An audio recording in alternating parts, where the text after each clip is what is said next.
Hey y'all, Gemini Jazz. So today we are going to talk about something that I learned in class, right? I'm taking I don't even know what class I'm taking. Cognition and perception, right? So basically, how you perceive things and the science behind that, and how you retain information and how you bring it back up and use it, right? So that's the class that I'm learning. So in this class, we learned about a theory called the stereotype threat theory. It was discovered by Dr. Claude Steele, and I believe he's still a professor at Stanford University. That might be outdated information, but and basically he was a psychologist, or he is a psychologist, and he came up with this theory. Um, and it was so fascinating to me because I was able to, like, kind of just listening to it, I was able to see the comparison and how this relates to spiritual awakening and just the whole spiritual movement, right?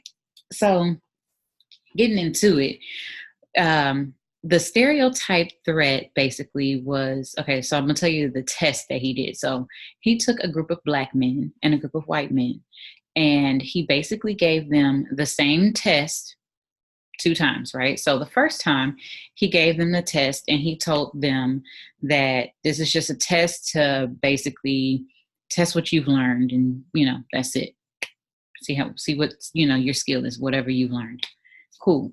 So the results from the first test showed that the Black men and the white men were both, they scored equally. So, mental wise, educational wise, whatever, they were equal. It didn't show any inferiority in either group. It was equal. Second time, gave them the exact same test, right? They take the test again, but this time he switched it. He basically told them, okay, we're going to give you this test, but this test is going to cover your innate abilities. So basically, who you are as a Black man or who you are as a white man, right? And so the results from this test, can you guess what they were? Wow, blew my mind. So, of course, the African American men scored lower, significantly lower than the white men. So, this brought up the question why. So, if you take it back to what he said, that it was all about who you are and your abilities as a person, as a Black man or whatever, and they scored lower, that tells you that negative self-talk has an impact on your life in so many different ways. Life is a test. So basically, if you take the test that he gave and you use that as an analogy for, that's a comparison of life, right? And if you have been conditioned, as we have in this world, to think this group of people is this way or that way, and you hear all these negative things about groups of people, or, race, or, gender, whatever the case may be. And not only do you hear these things about certain people, but they also hear these things about themselves. And so the more you start having these narratives in your mind, the more you start believing them. And it starts manifesting in your life, hence the test they failed.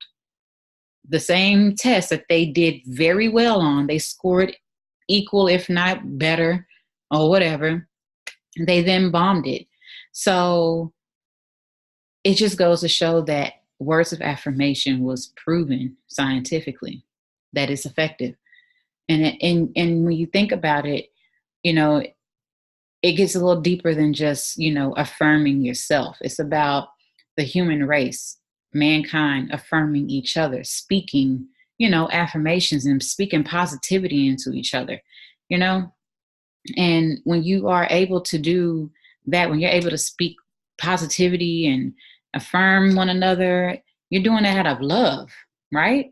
You're like, okay, my brother, my sister, my friend, whomever, you are this, you are that, and it's all great things. You're doing that out of love. So if we are literally spreading love, if we are literally affirming each other through love, that just proves that literally love can heal everything. Just imagine, this is just on the small scale of a test, right? Um, just affirming someone, just saying, hey, you know, you are really great at what you do in this job, or you're really great. Your skill set, your talents are really like beyond, and you know, you're a really great listener. Just affirming someone on that. Imagine if we affirmed everything that we did in every facet of life. Um, just imagine how that can just turn some shit around.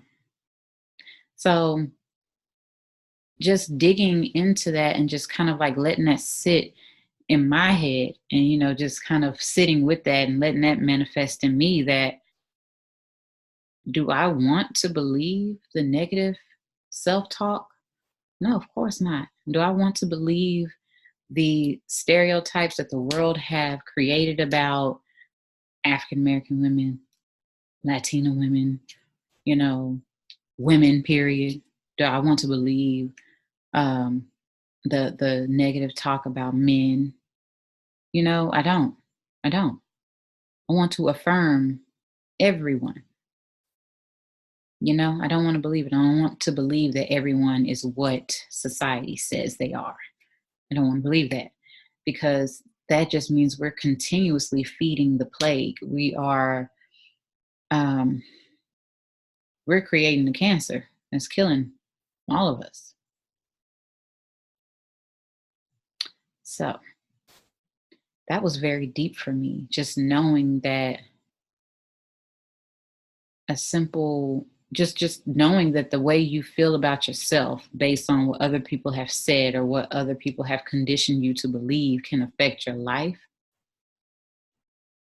But at the same time, with me being on my spiritual walk, I know that um, you can override anything. No one can tell you anything about yourself if you are comfortable with everything that you are.